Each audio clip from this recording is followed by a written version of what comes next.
Good morning, ladies and gentlemen. I think it's important at the start to recognize the achievement that Ajay and Mr. Madok have sort of seen this year, the Centurian aspect. For a chain that is homegrown, if you want to call it, and what I mean by that is developed ground up in India. Yes, operates a little bit outside India, but largely in India. To be able to achieve 100 hotels is, I think, an incredible achievement. And I think we should give a round of applause to Ajay. And also, please communicate our congratulations to Mr. Madok. Absolutely. So, Ajay, you would have seen a lot of, happy times, a lot of challenges, pitfalls in this sort of game of scoring the 100. Tell us some of the highlights or some of the key learnings that you would have had from this.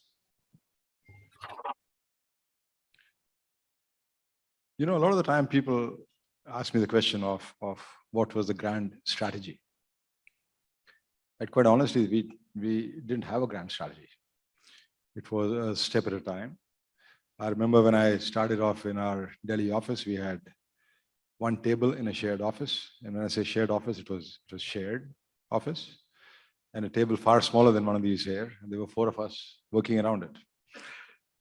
We had 2 telephones, one didn't work. And I remember I had to bribe the IT manager of the bigger company that we were working with to print out something. So I bought a Toblerone so I could get my printing up in the rank to be able to get an agreement out of the printer. So when you're working with an office that doesn't work, with things falling apart, there is really very little scope for grand strategy. But we had 3 fairly firm pillars or foundations that we started off on. Because when I sat down with Mr. Madok as we started, and this was his brainchild, I said to him, what's going to be different between us and anybody else who has a fax machine at home and who's run a good hotel? Our only credentials were that we run good hotels and large ones. So we decided amongst us on 3 things. One is that the owner would be king. And that's one of the things I learned or unlearned. We had to unlearn what we learned from our earlier organization. The second thing was develop the ability to bring business to your hotel owners. And the third was bring in people as a core group who are your people that individual owners can neither attract nor retain. And we've grown on that all along. And even today, while perhaps there should be grand strategies in place, it's very much adhere to the core values. Make sure you do your work every day, and think of something new. But we're not thinking 10 years ahead or beyond. We're saying, okay, if you're 100 now, what's the next step? How many more are you going to open this year? And the next and the next. So I think that's a little bit of it. There were many ups and downs. In the first few years, it was difficult. Sometimes even finding money to pay your people. Forget about paying yourselves. But we never went wrong even on a single month. People got paid in time. They didn't know what was going on behind the scenes. And we sort of sat with new things, sat with new owners. Always thought from the owner's point of view. You cannot build and operate hotels in India unless you're thinking in the owner's shoes. But sorry, I'm going to interrupt you there, but the Indian mind is very versatile, and owners across India will sort of add to their versatility manifold. So how do you put yourself in the owner's mind in different parts of the country? You got to increase your versatility. And make sure you can think the same language, so you speak different languages at different times. And we have some phenomenal owners who understand what we're doing and who are extremely supportive. We have a large chunk who are by and large not so challenging to work with, and then you have a set who find it difficult to adapt to the fact that an operator is running the show, and they feel at times that they could do a better job, and perhaps they could at certain instances. So I think you adapt, you increase your versatility, and you increase your language ability. And staying on the subject of owners for a while, what changes in attitude have you seen, or the maturity of owners over the years, particularly as sort of, the younger generations have come in, and it's been a different mindset. So how have you seen that evolve, and what changes that you have made or that you would advise hoteliers to make? Well, in my personal experience, to be honest, in the last 27 odd years, I haven't seen a great change. The youngsters are better traveled, they are more savvy, they are more influenced by their pedigree and their business backgrounds, and a lot of the time are just unable to break out of the shackles in the mold. They're too caught up. I haven't seen too many parents saying to the kids, think big, do new things, go ahead and do what you want to do. It's more in the larger families that own businesses that parents are more restrictive, and the young kid on the block is doing more of what he's expected to do, or nodding his head, than coming out with new ideas. So in my personal experience, I haven't seen a whole lot. And I worked in India and worked outside of India with our hotels. My straightforward suggestion to owners would be, if you are bringing in somebody to run your hotel, obviously he's doing something you can't, but you don't have the time for. Then within certain parameters, let the guys run the show. Are we going to be right all the time? Of course not. Are we going to be right 8 on 10? Yes. And I think that's good enough. But so be supportive. For sure, watch the numbers. It's very important for owners to watch the numbers. It's also very important. We really strongly advocate owner presence in hotels. We're not against it. I think it makes a difference. I think it makes a good difference. But don't get down to the strong nitty-gritties, and certainly don't get down to demotivating people. We are in the people business. You've got to find ways and means every day to make people who are doing their jobs feel good about their jobs. And that's what we do. Go back to the first question. Tell us a couple of real markers that were high points for you. Well, when we started, we were at the stage, and you looked at 4 walls that looked like a hotel. You said, let's find out what this is all about, because you didn't have very much else to do or to work on. So I remember Ludhiana, which is one of our oldest hotels now. We opened it in 2000. And way back in 1996, somebody made a phone call. We got contacted.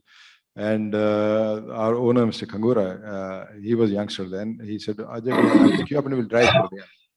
And this was peak summer, and it was a Maruti 800, I remember, which broke down in the middle of the road, and we sat and spent a couple of hours at a dhaba. And by the time we got there, it was some 4 or 5 in the evening. Barely had time to look at the hotel. And he said, look, you don't have to go back tonight. You go tomorrow. What's the hurry? And I said, I'm so sorry, but I have a 9 o'clock meeting tomorrow. I have to leave. So I got on a bus, with a very drunk bloke next to me, and that was the odor. I remember that very, very vividly even now. So those are some of the things you went through, but you went through them because I think the essence is, in any business, if you have the passion and if you have the belief that you're going to make it, the rest follows. And your prime motive cannot be making money. Obviously, businesses have to make money.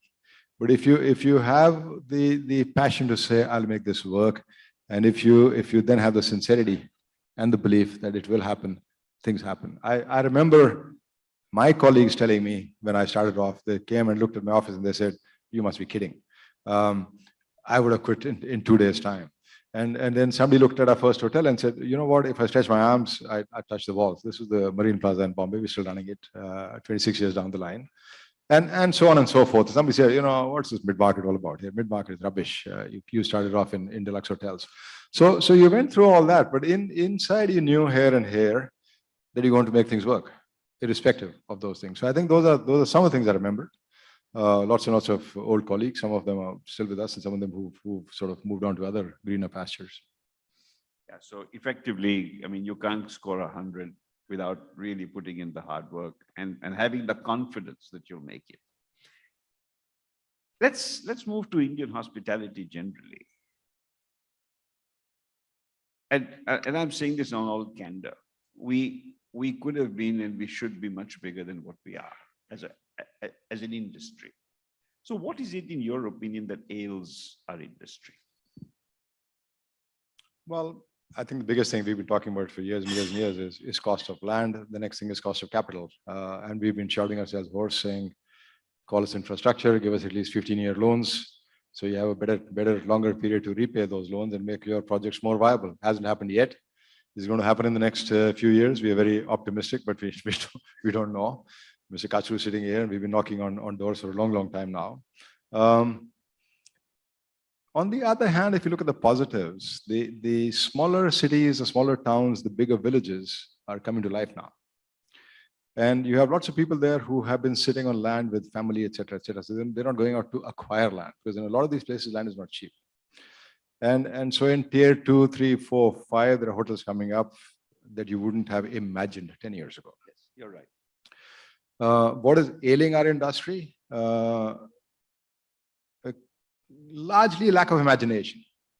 If you look at our food and beverage, and I'm very much part of it, and I think we are one of the organizations that are poor in that area. We haven't really put our minds to it, because we put bodies in beds, we have rooms occupied. You look at your revenues and occupancies and RevPARs. Very few people have focused on the food and beverage element, and the freestanding restaurants are raking it in.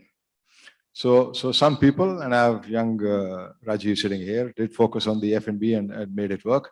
But we're still way behind a lot of the very successful freestanding restaurants, which are full every evening, which are rocking with business, and which are actually taking a lot of money to the bottom line. And we're waking up, perhaps 10, 15 years too late, but we're waking up now. But I think F&B is an area where we're leaving too much money on the table for others to take away. And there is nothing stopping us. I think the cycle goes that as room rates go up, and we're just seeing them go up, more people invest in hotels, and as they plateau off, people start to run away. I think that's a natural part of business. People want to bet on a winning horse and not on one that's dying. Yeah, I think you dealt with some key issues there, but my question also is that besides the imagination, as far as, let's say, F&B, or the imagination of the potential is concerned, or sort of the fire to make this an industry that's deeper, that's more successful, is there, I mean, policies, yes, and the policy aspect, the money availability aspect is undoubtedly very key. But is there something else that people should be looking at? Something that will ignite them? I was talking to a young GM, Vikram, at the Claridge's the other day. And he said, I sent a note out to all my employees saying, what are your interests? And he said, you know, somebody came out in accounts saying food and kitchen, et cetera, et cetera, et cetera. Now, a lot of us have been talking about, and to a lot of cheers and claps, talking about multi-skilling. Have we achieved it in the real sense? Maybe 10, 20% in some cases. Because telling a guy who's working 8 to 10 hours that you spend an extra 2 hours and you learn something else, it'll be good for you in the future, doesn't work too well, and certainly doesn't work too well in the current paradigm. Nobody wants to put in those extra hours anyways. So now he's saying, okay, I'm asking my people, what are your real interests? What do you want to do other than what you're doing if you're doing accounts? And if the accounts guy wants to be in the kitchen, when I have the need and I'm dying in the kitchen, I know people, I'll say, okay, go spend a few hours there, because he can manage those few hours outside of accounts. So you're not asking him to work those extra hours to be this great martyr and be that 1% of the person who'll put in the effort to learn something else. And he's saying it's actual multi-skilling. How many of us have ever asked our bellboys to do anything else? Can the bellboy make a cappuccino? Is there anything rocket science into making a cappuccino? And in today's day and age, you don't have to worry about the temperature of the milk either. You go to the machine, you press cappuccino, it gives you a cup. Now, Have you gotten there? So I'm saying lack of imagination is what holds us back, because we're too used to doing things in a certain fashion. So if we can train our bellboys to be making those cappuccinos, and they're doing it at the Claridges, he's not here. And if you can train, if you can get the accounts guys, if you really want to work in the kitchen to understand more about the kids, say, okay, mate, and go beyond the peeling potatoes after the first 1 or 2 days. And if you can get people more interested and pay them for that, I think we have a story. Our biggest challenge in the next few years is going to be people, people, and people. There just aren't enough today. It's going to be tougher and tougher and tougher. Applies to all of us. We'll have re-engineer ourselves every 10 years. The same arithmetic, the same formula, the same chemical formula just doesn't work. It will not last long. So we'll have to think of new ways to do things. We'll have to think of adding a dimension to what we know. We'll have to look at things, doing things differently. I think that's the boiling pot. That's where we need to evolve. Yeah, it's a very interesting thought there. One more issue there. Scale, size. Why is it that, and this is your thoughts, I mean, why is it that we in India are typically averse to scale, maybe even sort of scared of scale? We don't have, I mean, there's, to my knowledge, there's only 9 hotels in India with more than 500 rooms. None with 700 rooms plus, maybe a couple of combos, but no individual hotel with more than 700 rooms in any segment. Why are we scared of scale? Good question. The only way you can grow exponentially or geometric progression is by franchising. You can't build and grow and add scale. That's not possible. You can have a brand and you can then try and multiply the brand and bring in. No, sorry. I'm maybe I didn't make myself clear. By scale, I don't mean the hotel company scale. I'm saying asset scale. So why is it that we don't have hotels with 1,000 rooms, 800 rooms? Sorry. I think it's the okay, I'll come back to what an owner said to me. They're one of the wealthiest people in the business. They're in the business of what they now call edible tobacco solutions. And he said to me, look, what is this hotel business of yours? I build a hotel today. What is my return? 6-7% return on capital. Why should I build hotels in the first place? I think what puts us back on scale is scale would have to be in the larger cities for it to be viable. Cost of land is enormously expensive. So unless you're sitting on grandfather's land and a whole lot of it, it's difficult to just take it to that scale. I would venture that most countries with very large scale would probably have easy access to capital or easy access to land or both. So it's really the question of having the opportunity and the capital to back it rather than the mindset issue. Yeah.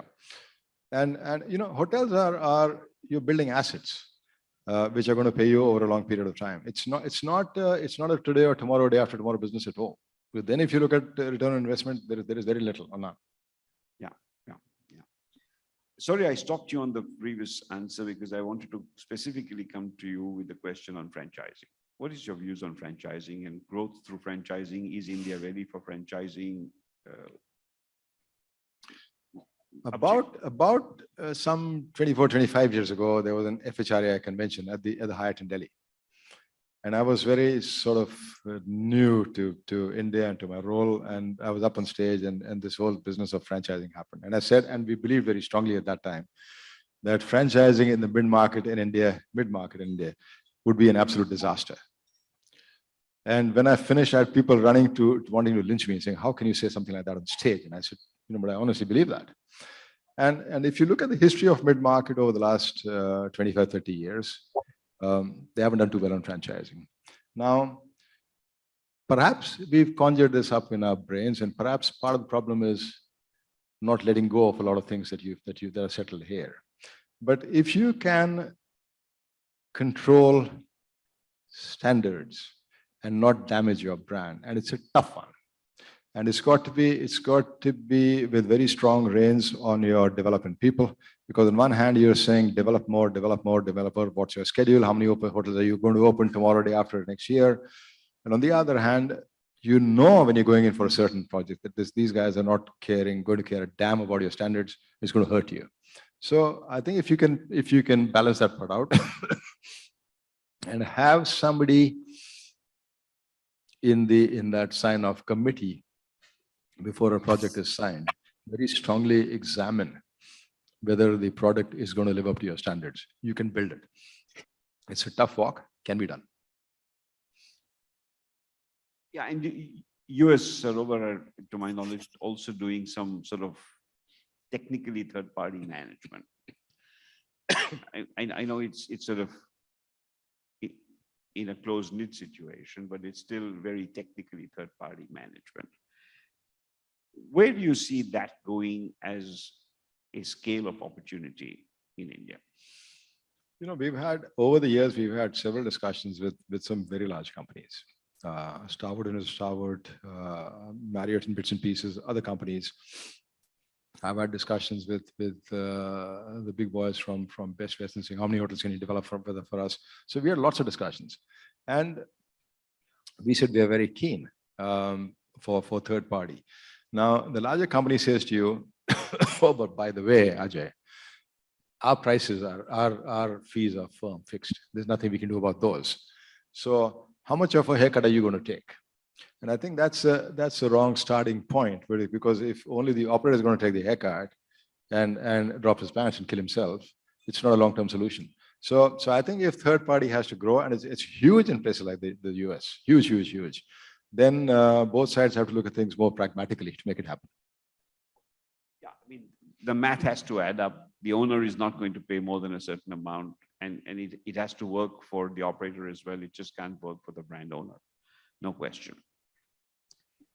You talked about the opportunities outside the major metros. And I think that's an immense set of opportunities. And if you see the way growth is happening in India, in the last 3 years, let's say, for example, more than about 60% of the new inventory has come outside of the metros and the main cities. And the new projects, again, very substantially so. Are there differences in approach that you have to make? Any particular learnings out of that city to a smaller place? And you've done a lot there. I think you've got almost 100 destinations too, or 90 odd destinations. 80 odd, yeah. Yeah, I mean, anything that you'd like to highlight? Any particular regions that you'd like to highlight? I think the big factor there is your ability and your promise to develop local talent and to have high dependence on local talent from day one. And over a 5-year period, build it up to a stage when you don't need to be sending them food and beverage managers and front office managers and EHKs from across the country who don't want to be there. So if you got a plan for that, you have a great success ratio. In terms of regions, I think it's pretty much everywhere. We've been lucky, we've been blessed. We are in a lot of religious destinations. And in a lot of these places, land's available, not so expensive. People go ahead and build these hotels. And there's huge amount of demand. That demand never goes down, irrespective of what's happening in the country or the world. A lot of the smaller cities, a lot of the larger towns are really coming up. There is big aspiration there. People want to go to better dining places. People want to see better hotel lobbies. People want better venues for their weddings because they've seen it elsewhere and see no reason why they can't do it in their own backyard. So I think that growth potential is huge. And again, the numbers there are anywhere between 60 and 120 keys, and the largest banqueting you can think of. Yeah, that's the typical size that you're seeing. I think, given the time, we've sort of got to call a halt to this session. We could have gone on chatting for much longer, but if we have somebody from the audience who wants to ask a question, I'm more than happy to engage.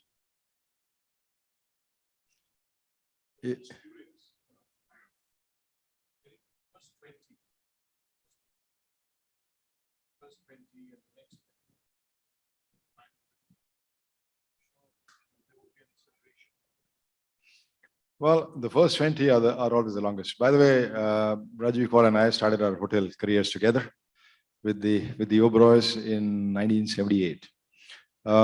Yeah, for the first 10 years, Sarovar had no hotel presence in Delhi. And I was sitting in Delhi myself, and everybody used to ask me, hey, but where's your hotel? And I said, oh, I got one in Bombay, and I got one somewhere else in Chennai and Bangalore. But 10 years, we didn't have a hotel. Today, we have 12. The first few years were tough because you were still building a presence, you were building reputation, you were building a level of dependability. It's difficult. And after the first 50, it sort of snowballs and it gets more and more and more. We even ventured into Africa. At one stage, we were running 6 hotels in Africa. Now, without a presence anywhere in Africa, for an owner there to trust you to run his hotel when you're sitting thousands of miles away is a tough one. But we manage those. We're still managing that kind of scenario. So I think yeah, you're right. Once you have the size, it becomes a lot easier. Yep. Yeah, you get clustering opportunities, absolutely. And that's going to be your cost efficiencies, your management efficiencies coming in. And again, I mean, to Rajiv's point and to Ajay's point, the first 10 years, which would be up to, let's say, 2005 or 2006 or something around that, the scale in India itself was very small. I mean, in 2001, we had, I think it was 21,000 or 23,000 rooms chain affiliated. And maybe by 2005, we were at about the 35 or 40,000. So it's only then that the industry has grown in a larger way, not the scale that one would want, but in a larger way. And I'm glad you've got a good share of that. Any other questions? I have one other question. Just curious, what exactly has happened to your construction costs pre and post COVID? Higher by about 30-odd%. 30. Higher by 30%. Okay. Listen, that's the red. We have a red carpet here, but there's a red screen there saying time's up. So, can I have one question, if possible, please? Yeah, go ahead, please. Thanks very much. For an emerging management company like mine, the biggest challenge that we face is how to get the money out of the owners, especially when now the bank accounts are being handled more and more by the owners, and they like to do that. What are your views on that, and how can a company ensure their money like this? I could write a book on that, but I can co-author it with you. And it doesn't matter how big you are. That's one of the issues in India and any business, not just in the hotel business. Well, you have to be shameless. You have to be thick-skinned. You have to ask. You have to ask again, and you have to ask again. Sometimes politely, sometimes impolitely. And then you have to have the courage to block off the reservation system, etc. If you are providing business, if that's the lifeline, and you say I'm going to shut it off tomorrow, sometimes it pays you off faster. But you have to be perseverant, you have to be persistent, and you have to do it yourself. You can't just leave it you can't be embarrassed about asking for your money. I keep telling my team all the time, it's our money. Why are you embarrassed? So ask again. And have you walked out of a contract because of that? Sorry, a pointed question, but. It would have to be very rare. Very, very, very rare. Got it. But the other trap is don't let the outstanding build up to a level where you can't walk out. Got it. And if you've got a situation where you've got to walk, I would imagine that the relationship has been fractured on multiple counts rather than just the fact of money. And if that's the case, then that's a different situation. Sure. But if you're providing quality and value on a consistent basis, and sometimes you need the perseverance, as Ajay said, you will get your money. Eventually, yeah. Thanks very much. Okay. Thank you, Ajay. Thank you. Thanks, Vijay.